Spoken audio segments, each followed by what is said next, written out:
Javier Chacón, una comida familiar atípica. Aún recuerdo ese calor sevillano infernal, que sin ser todavía verano nos dejaba casi sin respiración. Mi familia y yo paseábamos cerca de la Giralda de Sevilla, a orillas del río Guadalquivir, esperando con gran ilusión encontrarnos, como todos los años por esas fechas, con África, la prima de mi padre, y cómo no con sus hijos, nuestros adorables y divertidos primos sevillanos. Se hicieron esperar, pero tan ansiada espera merecía la pena. Besos, abrazos y la confirmación de tan esperado plan. Tasca Manolo, para comer los riquísimos y únicos flamenquines rellenos de salmorejo. Pero este año iba a ser diferente a los demás y ya se aseguro que lo fue. Tras la euforia del reencuentro, mi tía África, como así la llamamos, nos anunció que su hermana, obviamente también prima de mi padre, vendría junto a su marido e hija a comer con nosotros. Mi padre, con cara de asombro, mostró gran alegría, pues hacía más de una década que no la veía. Mis hermanos y yo, intrigados, preguntamos disimuladamente a mi madre quiénes venían a la comida, pero de forma inmediata y fulminante nos respondió con una penetrante e inquisidora mirada que sin pronunciar palabra entendimos que no era el mejor momento de preguntar. Así nos dispusimos camino a la tasca. La intriga se fue disipando a medida que nos íbamos acercando al restaurante y nuestro pensamiento solo se iba centrando en la imagen del inmenso y colosal flamenquín. La imagen del flamenquín desapareció de repente cuando al entrar vimos sentados a la desconocida prima de mi padre, junto con su marido e hija, vestidos como si de una boda se tratara, trataban con nuestros vaqueros y camisetas de algodón. Justo en ese momento empecé a darme cuenta de quién se trataba. Debía de ser esa prima, Mavi, de la que alguna vez había escuchado hablar a mis padres sobre su elevado nivel económico que tanto contrastaba con el de mi tía África. Esa prima casada con un gran empresario que vivía en un palacete en el centro del barrio de Triana. De nuevo, abrazos, besos y más besos. Todo apuntaba a una divertida y amena comida.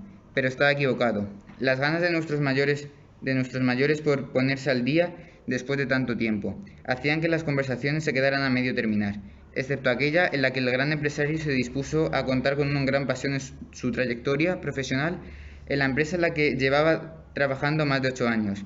En un principio mi hermano y yo no entendíamos nada, pues creíamos que trabajaba en un estanco vendiendo sellos, pero pronto empezó a hablar de inversión, tipos de intereses, mercado, accionistas, lo que distrajo nuestra atención. Minutos después llegó el camarero con el ansiado flamenquín, por lo que toda la conversación de la mesa giró en torno a lo riquísimo que estaba cada uno de los platos que de forma intermitente iba trayendo el camarero. De pronto, apenas habíamos empezado con los postres y el café, sonó una llamada que salió del bolsillo del pantalón del marido de la prima de mi padre. Un silencio se hizo en la mesa y en casi todo el restaurante.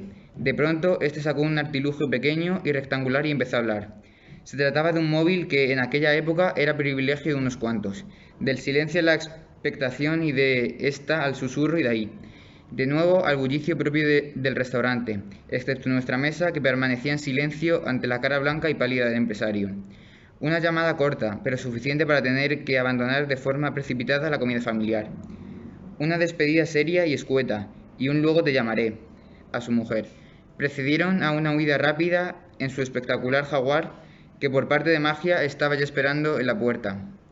Terminamos los postres y el café, y aunque la idea era ir a pasear todos juntos por la preciosa Plaza de España, las dos primas de mi padre, preocupadas por la situación, decidieron no acompañarnos. Con destinos distintos nos despedimos hasta supuestamente vernos en verano en el apartamento de mis abuelos en Fuengirola. Digo supuestamente, pues el reencuentro fue más pronto de lo esperado. Mis padres, sin ser conocedores del motivo de la llamada, pronto se percataron de lo ocurrido. Sus sospechas se confirmarían tan solo un par de horas más tarde, cuando tras el paseo por la Plaza de España, al llegar a la habitación del hotel y poner las noticias, todas ellas hacían referencia a la empresa del marido de la prima de mi padre, Forum Filatélico. Era intervenido por un agujero patrimonial de 3.500.000 millones de euros. No habíamos terminado de ver las noticias cuando mi tía África llamó a mi madre para quedar en la recepción del hotel. No tardó ni 15 minutos, solo mis padres bajaron a verla. La cara de mi madre cuando volvió a la habitación reflejaba la gravedad de la situación. Era de prever, era cuestión de tiempo, fueron las palabras de mi madre.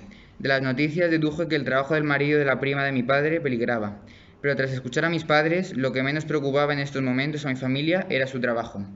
¿Cómo hacía apenas unas cuantas horas podía semejante empresario expresar tanta satisfacción y orgullo por su empresa?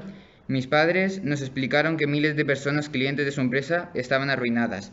La empresa les prometió rentabilidades muy altas de la revalorización de los sellos en los que decían que invertían dinero de sus clientes, sellos que en muchos casos ni existían.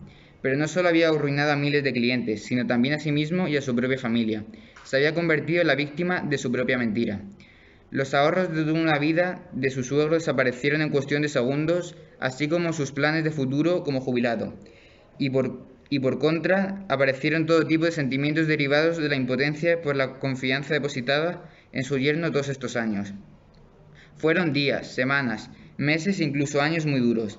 Después de lo ocurrido, no quedaba más que el consuelo de pensar que la salud es lo más importante. Han pasado más de 15 años. Aquella llamada de teléfono de la que fui testigo cambió en cuestión de segundos la vida de mi prima rica de mi padre.